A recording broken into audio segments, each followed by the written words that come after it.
मैंने कहा मनुष्य को सबसे पहले सुनना चाहिए कि बोलना चाहिए। बड़े शिक्षाविद बैठे हैं मेरे सामने से, रात दिन शिक्षा के क्षेत्र में काम करने वाले महापुरुष बैठे, श्रद्धा से सुनना। मेरा ब्रह्मा जी को प्रश्न था कि मनुष्य को सुनना पहले चाहिए कि बोलना पहले चाहिए। ब्रह्मा जी ने मुस्कुरा कर कहा कि बेटा इस प्रश्न का उत्तर तो मैंने तेरे शरीर में ही रख कर दे दिया है। हमने कहा क्या?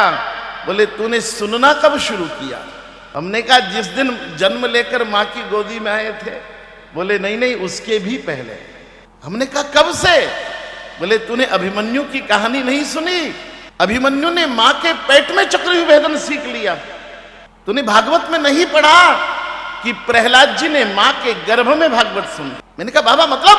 बोले सुन, मनुष्य अपने जन्म से भी 6 महीने पहले से सुनना आरंभ कर दे। इसलिए इंद्रिय विकास की अवधारणा पर काम करने वाले सारे शिक्षा मनुष्यों के चरणों में विनम्रता से प्रार्थना करता हूं कि मनुष्य की सबसे पहली जो इंद्रिय विकसित होती है वो कान ही होते।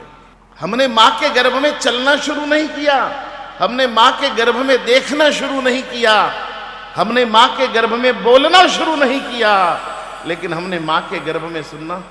अभिमन्यु माँ के गर्भ में चक्रव्यूह भेदन सीख जाते हैं, प्रहलाद जी अपने माँ के गर्भ में संपूर्ण भागवत का श्रवण कर लेते हैं देवऋषि नारद के मुखारविंद। तो मैंने कहा ये मान लूं कि पहले दिन से। बोले हाँ, अब ये बता कि तूने बोलना कब आरंभ किया? मैंने ब्रह्मा जी को कहा कि हे प्रभु, मेरी माँ कहती थी कि तू 2 साल में बोलना शुरू किया, 5 साल तक तुतला कर बोलता था। तो मैंने कहा मैं ये मान लूं कि मैंने 2 साल में बोलना शुरू किया। बोले मान ले, क्या दिक्कत है, पर अब ये बता कि समझा क्या? मैंने कहा कुछ नहीं। बोले मैं समझाता हूं, सुनना जन्म के पहले ही दिन से भी पहले आरंभ किया और बोलना 2 साल बाद आरंभ किया।